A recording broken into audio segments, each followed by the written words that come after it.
10:20 something p.m. Sunday night, February the 8th, and I just get off the phone with a man who was in our Empower program at Operation Gateway, our workforce development program. Shout out to the Urban League for being the lead agency on the BJA grant that we got. But this man got released December of 2025, and he's been trying to get a legit job. I'm talking about like he has a nice resume, but he has a record. And he's just now getting a job at a local manufacturer. Today is February. He starts tomorrow, February the 9th. So we just got off the phone. I went ahead and got him a lift, ordered him a lift, scheduled ahead for them to pick him up and take him to work tomorrow. But I'm just sharing this because this is the stories. These are the people that we get to interact with. You see, for us, it's more than taking a picture or getting an award and things like that. We are actually close to these people who are coming home from the penitentiary and wanting to do the right thing, wanting to take care of their family, wanting to provide, wanting to stay out of prison. This is what the majority of them want to do.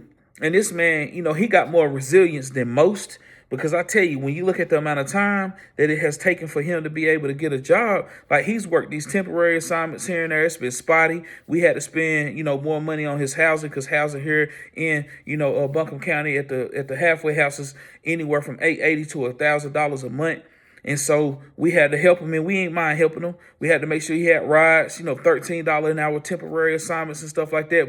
But he kept his head high, going to church, going to recovery meetings. Shout out to him.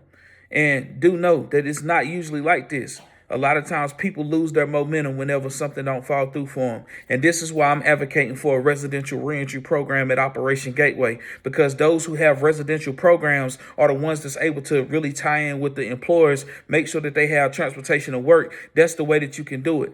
But the way that we're doing reentry right now, it's not it as it relates to the workforce development side of things. And so we have to have a residential component. And if you are a person that wants to come alongside us, we serving 300 plus people a year. You hear me? 300 plus people a year is how much we serving at Operation Gateway. And we have partners like First at Blue Ridge, Transformation Village, places like that have the long-term residential programs. First at Blue Ridge has the 90-day program, and then they have an optional longer-term program, and then Transformation Village is long-term to help the women get ahead.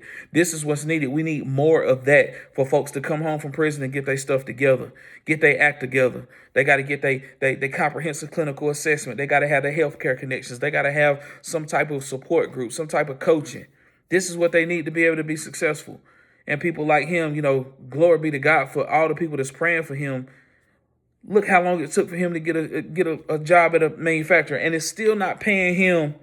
It's still not going to pay him a living wage. And the living wage in Asheville is $24.10 an hour. But we grateful that he's going to be getting at least $20 an hour, And it's not a lack of gratitude, but I'm going to give you the stories. And if you want more of these stories to come from the organizational founder of Operation Gateway, we're doing this work. If you want to hear more of these stories, reach out to me. You know what I'm saying? Any of y'all got somebody that want to interview me, amplify my voice, reach out, because we need more resources. We need housing. That's the main thing that we need right now, is like a facility or something like that to do a residential reentry program. And I'm telling you, it's going to be amazing, because I already know all the employers and the employer partners. It's just hard to really do it the right way and hold people accountable and make sure they got transportation and everything when we got people living in halfway houses all over the county. I'm talking all the zip codes: 28801, 28803, 28804, 28715, 28704, 28801. I'm talking about they all over the place, man. And so we need a residential reentry program to where people can have a step down. 90 days when they get out of prison, they can come there. And like I said before, vital records, healthcare connections, comprehensive clinical assessment, driver's license restoration, coaching, peer support groups, the whole nine.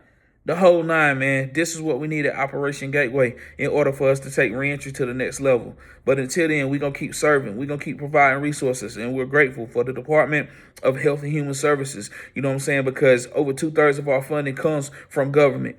And we're grateful for that, because without those funds, there will be a whole bunch of people in Western North Carolina that would not be able to get the reentry services that they get. And the people that would have the worst would be the ones from rural areas.